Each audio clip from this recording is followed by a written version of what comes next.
कोल्हापूर शहराच्या मध्यवर्ती ठिकाणी असणाऱ्या हुतात्मा पार्कमध्ये कोल्हापूर महापालिकेच्या वतीनं सुमारे 4 कोटी रुपये खर्च करून काही विकास कामं सुरू आहेत। मात्र ही विकास कामं चुकीच्या पद्धतीने होत असल्याचं दिसून येते। विशेषतः बागेतील लॉनवर वॉकिंग ट्रॅक आणि ॲम्फी थिएटर, स्वच्छतागृह, दुकानगाळे बांधले जात आहेत। त्याला आज उद्यानप्रेमी नागरिकांनी कडाडून विरोध करत ही कामं थांबवण्याची मागणी केली। उद्यमनगर परिसरात महापालिकेचं प्रशस्त असं हुतात्मा गार्डन आहे।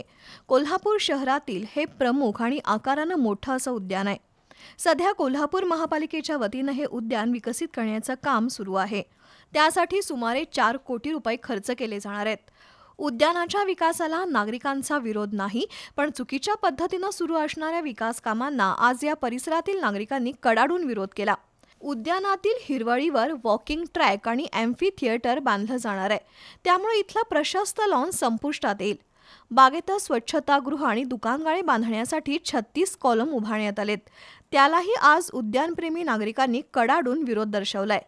या उद्यानाचं निसर्ग वैभव, वृक्षसंपदा कायम ठेवून सुशोभीकरण किंवा विकास कामं व्हावीत, पण नियोजनशून्य विकास कामं नकोत असं सामाजिक कार्यकर्ते पांडुरंग पाटील, चंद्रकांत कांडेकरी, नंदकुमार नलवडे, धनाजी गायकवाड, सुदेश सूर्यवंशी, संतोष मंडलिक यांनी सुनावलं। नागरिकांच्या विरोधानंतर तातडीनं शहर अभियंता रमेश मस्कर, सुरेश पाटील, ठेकेदार सतीश पाटील यांनी उद्यानात धाव घेत आंदोलकांशी चर्चा केली। कोणत्याही परिस्थितीत हुतात्मा पार्कचं विद्रुपीकरण केलं जाणार नाही असं महापालिकेच्या अधिकाऱ्यांनी सांगितलंय।